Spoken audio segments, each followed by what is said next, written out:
Okay, and make it.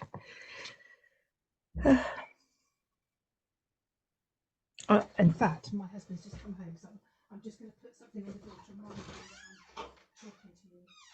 I have a toy crocodile that I put on the door because my daughter's teacher used to say, "Only disturb me if you're being eaten by a crocodile." That's your one excuse.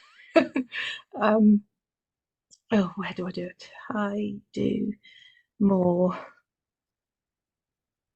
live on Facebook.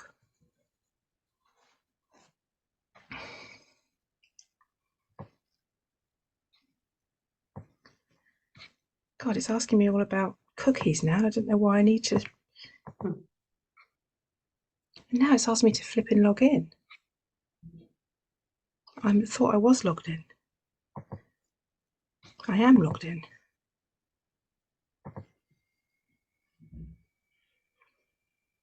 I'm going to try again.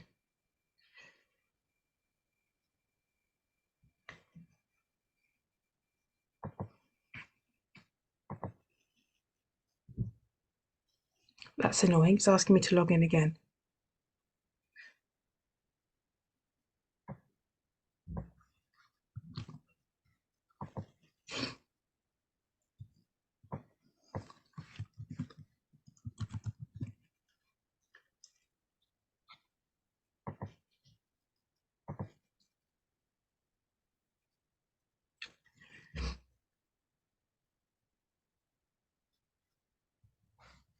Sorry about this. I don't know why it's doing this.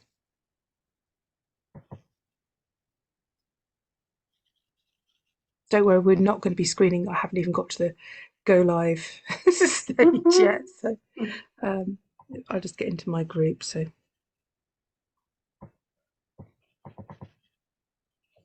okay, I'll try again now, see if it'll let me.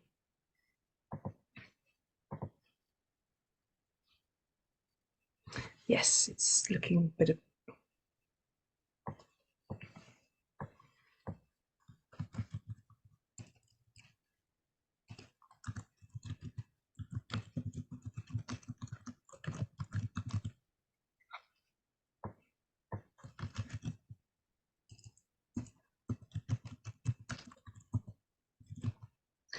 Christy, how do I spell your surname? B-Y-E-R-L? B-Y-E-R-L-Y. You buy early, not late. Byerly. Okay, super. Yep. Thank you.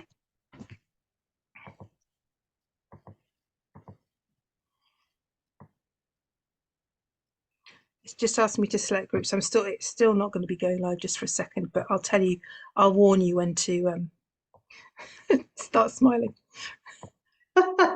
Start masking now. Yeah. 1, 2, 3. Okay, I'm just hitting go live. It's preparing to live stream, so probably be. And I think we're live now. All right. I think we're live, Christy. I'll stop picking my nose. I'll stop scratching my bottom. All right, there you go. I'm live here in Coaching Presence with my coach colleague, Christi Byerly. And Christy, we've never actually met in person, despite numerous attempts to do it. But maybe because my ADHD style brain causes me, every time I'm near you in Ireland, I'm like, ooh, Mariana, guess what? I'm here and I'm leaving in 24 hours. Do you happen to be free? Instead of being like 2 months ahead, why don't I tell her that I'm buying a plane ticket now? Yeah, so one of these days we'll do it. One of these days, yes. I would love to come see your place and your horses and your ocean view and just be with you. Pick a nice day. Yesterday was stunning, and it would be lovely to be with you anyway. Well, rain or shine, it would be lovely to be with you too. I have Christi Byerly here with me today, and we are thinking about neurodiversity in coaching. And Christi, I'm hoping that you might give us some. Well, actually, let's start off with, what would you like to say to introduce yourself? I know you have an exciting new coaching school and all sorts of things like that. Yeah, right. So I'm the CEO and founder, title that I gave myself, which is always convenient, of Awaken Coach Institute. And so we've been training life coaches for 3 years now. This is our third year. We've got about 100 plus folks in our alumni community, which is so lovely. And I'm kind of branching out on an exciting new venture in January, which is a little bit scary and exciting, in that I'm going to invite only neurodiverse women into a cohort and just see how creative and fun we can get in learning how to coach together.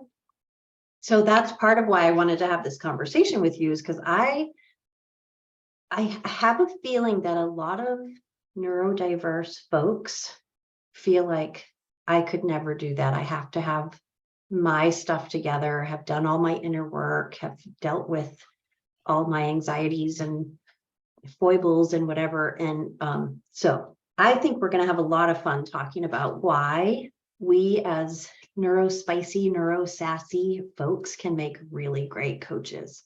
So And I would love to ask you that question today. I, okay. may we start with the basics though? When you say Sure. neurodiverse, what do you mean?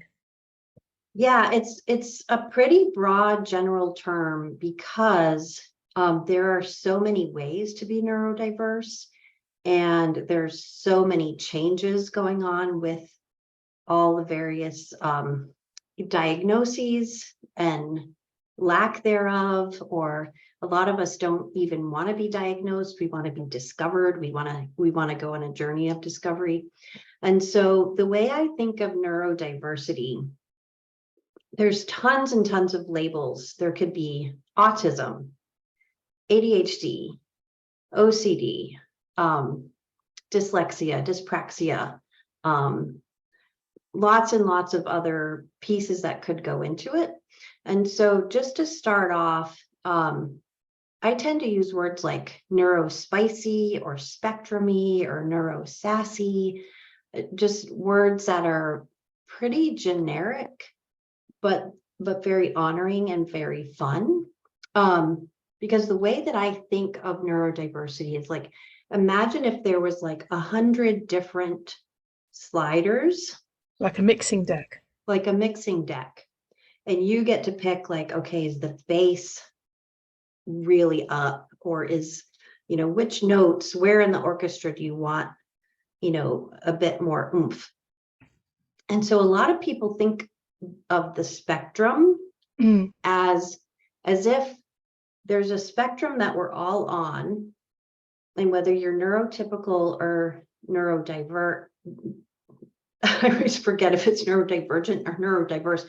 Anyway, if you're typical or have more differences, that we're all on the spectrum, and that's just not the case.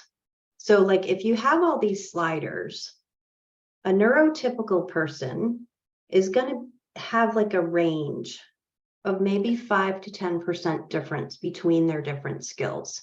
So like, you might be a little bit clumsy and pretty good at math and a little bit less good at English, but like, as you go through school, you're going to kind of do okay. You might be a B student in a lot of courses with the occasional A and the occasional C. That would be like the American system.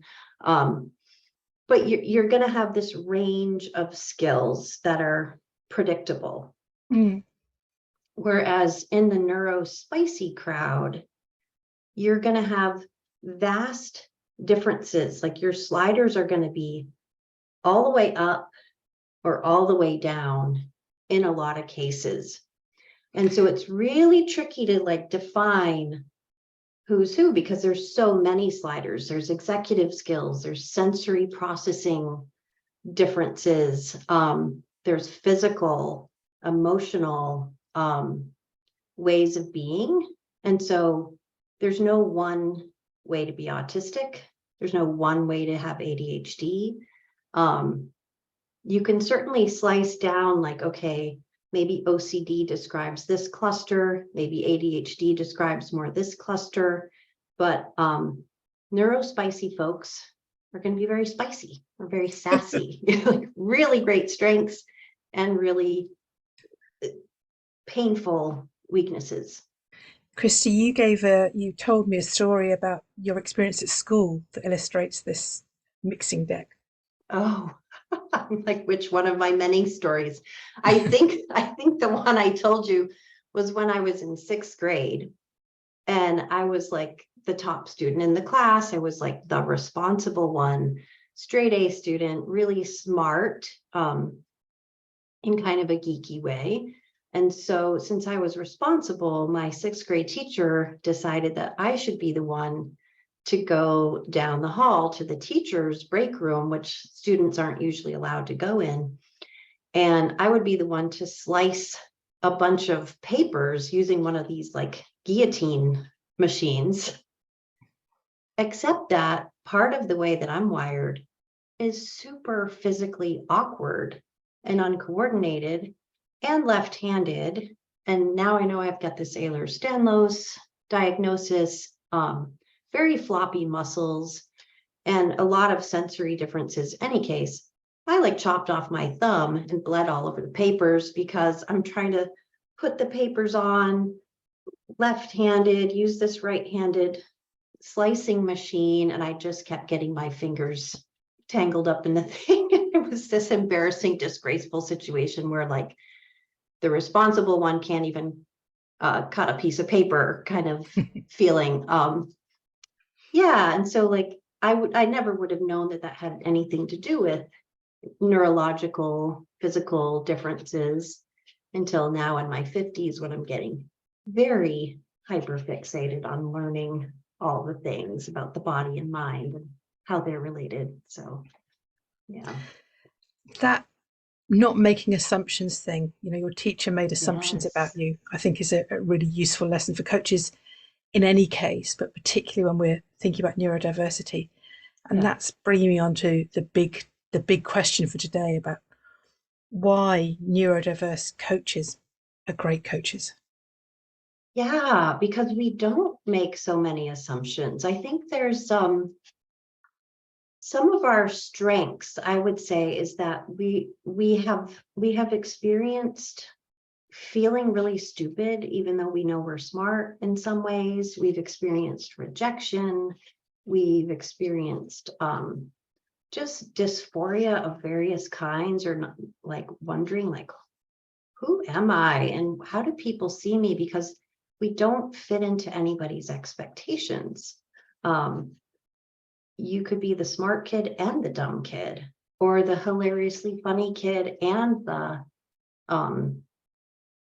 miserable recluse. I mean, depending on how much energy you have on a given day. And so I feel like one of the neurospicy strengths is that we go into these coaching relationships super curious and willing to be surprised and not knowing the answers, because we're just like, I wonder how this person experiences the world. It could be really different. And I'm wondering as well whether when we have people that are, shall we say, neurotypical for the sake of putting a label on, working with clients who are neurodiverse, whether that approach is a useful approach to have, not to make assumptions that the kind of typical goals, action plans type of transactional coaching approach is not going to be the best approach, that one needs to look at areas of growth and discovery, perhaps. Absolutely, because if you do make assumptions and you're like, oh, this person is really bright and smiling and brilliant and full of energy, and then you expect they're going to be like at that every day, all day, it's probably not going to be the case. And so it's really looking at, in the neurodiverse kind of community, there's this concept called spoons. How many spoons do you have in a given day? When they're gone, they're gone. Your number of spoonfuls of energy are gone. And so we tend to give each other a lot of grace about, yeah, you just wrote 18 pages today, and tomorrow you can't get out of bed. Your sliders can be very different on different days. And so if you're a neurotypical coach and you get a neurospicy client, it can be very surprising to say like, oh, I thought they were so smart or so capable, and why are they lying on the floor today? Like it just can be hard to understand what's going on unless you get the slider concept and can be like, oh, what are you capable of in this moment? Like a very fluid, flexible approach to boundaries and possibilities, and not to judge someone, like not to quickly say, oh, this person is depressed, let's send them to a counselor. They might be having big feels on a particular day and just need you to be like, yeah, today's rough, huh?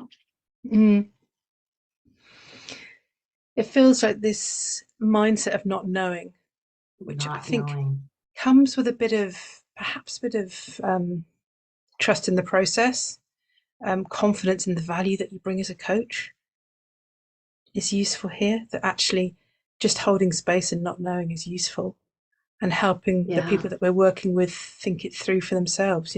What are you learning about yourself when you've recognized that today you have run out of spoons? exactly. And something too, like thinking about being a coach, if the coach is neurodiverse, we also, most of us have gotten very adept at what's called masking. And so we're really good at mirroring and matching our clients. So if the client comes with tons of energy, super smiley, they're very excited, we can just like become that, turn that on for the time we need to be with the client. If they come in kind of wilty and whatever, we can do that, because we're used to always going through life kind of in this chameleon, like what does the situation require? What are the expectations? Very micro aware of what's going on around us. And so that can be harmful to our own spoons, our own level of energy, if you're always kind of hyper aware and hyper adapting to other people and masking how you think and feel, which sometimes we don't even know how we think and feel. But if we do it with awareness during a coaching session, it can be such a superpower, as long as we know we're doing it. And then we can be like, after they're gone, I get to just be myself. Like, do not have to smile. You want to say something? Yeah. I do. You hear me going, let me in, let me in. I have a question. I'm putting my hands up to stop myself. I'm that helpful tool piece about the masking or mirroring and picking up on it. Does that mean that we need to be sort of saying it out loud? I notice that my energy's come up because your energy's up, or is it more noticing for yourself? Or could you tell me more about that? I mean, I think all of the above. I think, Okay. like, for example, my own personal, some of my strengths and weaknesses is you see me wearing these big old clunky headphones all the time because my auditory processing is so limited. I need the sounds of voices coming into my ears with no other background noise, because if somebody was frying an egg in the next room and I heard it, I can no longer process the words. And so that's now one all of, I can think about is fried eggs. Thanks, I Christi. know, so delicious. So I do that to help myself with my hearing abilities. But on the other hand, because some of my senses are so low, my ability to notice and match and feel heart rate, breathing rate, blink rate, micro muscle movements in the face, I'm very, very aware of that in myself and in my client. And so I can do a lot of my coaching just mirroring my body to the client's body. And so it's, my heart rate just went up. I can mention that to the client. My heart rate went up when you said that. What's going on with you? And it could be a very good signal, or like, And even I'm if the laughing person's because my blinking heart rate just faster. went up as you said that. Uh-huh. It feels like we are sensing one another. This is when Tunde Edosh's conversation with me, and this is what coaching presence is. It's a two-way sensing. Mm-hmm. So I can Yeah. see why neurodiverse coaches would make great coaches. Yes. And it's important for us to know what our strengths and weaknesses are and build on our strengths. Like if I did a lot of word-based coaching, um, in some ways that's actually a strength of mine, because I very much notice, like if somebody said mountain, I'm not going to say hill. I'm going to know that they said mountain. And I'm going to wonder, what are they visualizing? What are they feeling in their body when they use that word? And I'm going to want to delve into it. But if it was just like having to remember a lot of the sentences that they said, I would be such a crap coach. But if it's really feeling what's going on in their Mm. body, I know I can count on that skill to be there. Christi, may I ask you about you and your self-care as a coach?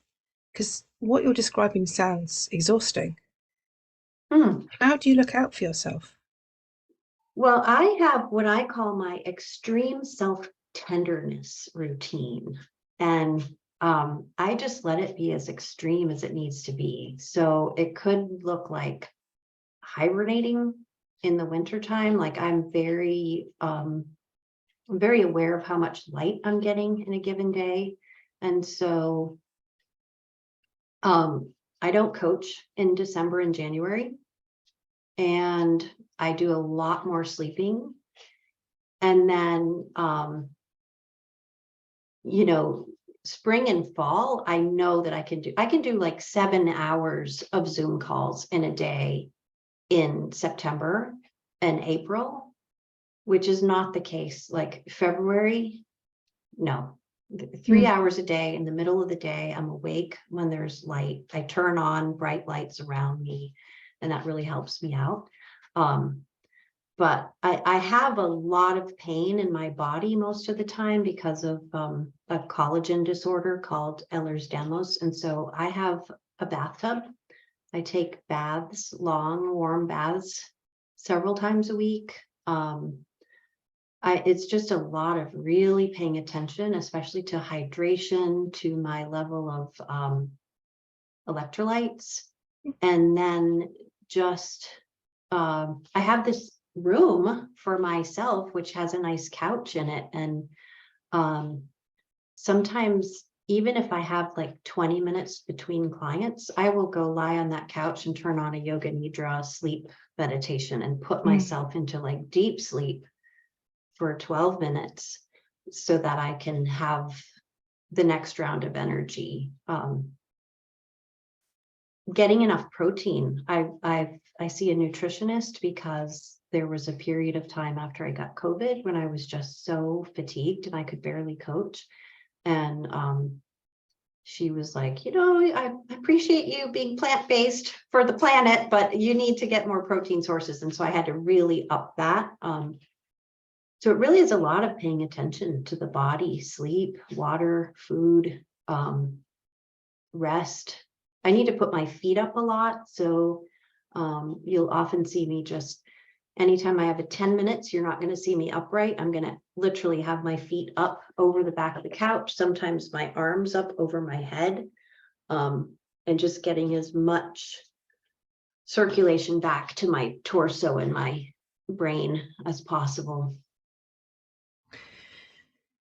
Christi, I hadn't said this in our introductions, but one of the reasons we connected was our MCC journey as well. We were kind of going through the process together, and you are an experienced coach and a highly qualified coach. And I think this piece of our conversation today has highlighted how important it is for us as coaches to mind ourselves.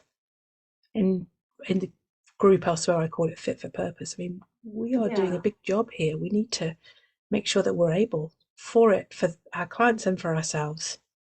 And that's why I feel like the coaching profession is just inviting. It's just like calling out for Mm, neurodiverse folks, like anyone who has um, fluctuations in the way that your body works or that your brain works at different times of the day or whatever. What better profession than one where you can fix your own hours? Like if you're the kind of person that like, hey, I'm wide awake between 1 a.m. and 3 a.m. I'm going to coach, people in Australia and Thailand. Um, perfect. Nobody's going to set any rules for you that you have to be 9 to 5, 5 days a week. Like, and talking of rules, you can co-create the rules with the people that you're coaching, the rules of yes, engagement. you can decide together, like, can we cancel on each other Mm, 24 hours ahead or not? And what are your needs? What feels good to you? Um, you can speak with the kind of people you really like. You don't have to take yeah. every single client. You can be like, no, I don't really like people who need routine or who can't do routine or like anything that their slider is different from theirs. You can just be like, yeah, not my person. That's totally fine. This I get takes to too many choose. spoons. Mm-hmm. Mm-hmm. Yeah. Christy, as we come towards the end of our time together today, I'm just also wondering about any thoughts for people who would think of themselves as neurotypical, working with people who are neurodiverse. So Mm-hmm. we talked about not making assumptions, Yeah. but any final thoughts on that? I think like let's say you had a neurodiverse boss, for example, and you're a neurotypical person. I would say go for a deep and structured conversation, just like a coaching conversation with that person. It's going to be so much easier for them than small talk, asking them vague questions about Alluding to stuff. yes, or indirect communication. But the more you can be like, the roles are clear, the ethics are clear, the conversation is clear. You kind of have a deep sense of service to the other person and honesty and respect. And there's something about neurodiverse folks that we see the world as inherently humans are equal. Mm, And so my guess is that a neurodiverse boss is going to forget that they're the boss. They're going to be like, we're all people. mm, And so sometimes people get nervous because the boss might be speaking very directly or categorically or whatever their style is, and people could get intimidated. But if you come back with a lot of clarity, honesty, empathy, and a real desire to understand each other and to have really clear, kind communication, even if it feels rude to a neurotypical person, because it might feel too direct, just spit it out. Say, I need this. I feel this. Could you please do this? Get brave, because the neuro spicy person is probably already being brave. And I think it'll work really well. thank you. Thank you, Christy, for that. And I think just worth reminding that our job as coaches isn't to diagnose. You know, Not at all. we have a different role, and it's a very important role in itself. We're discovering who is this Mm, wonderful person that I get to be with for this period of time, and how can I honor them and love them and enjoy them and be fascinated by them. And if they want to go get diagnosed or not, so fine. But people are endlessly fascinating, and it's just mm. so fun to learn from each other and learn who people are. So yeah. Thank you. Thank you. What a pleasure. Christy, I will drop details of your training into the comments on Facebook. I'm going to stop the live now and stop the recording.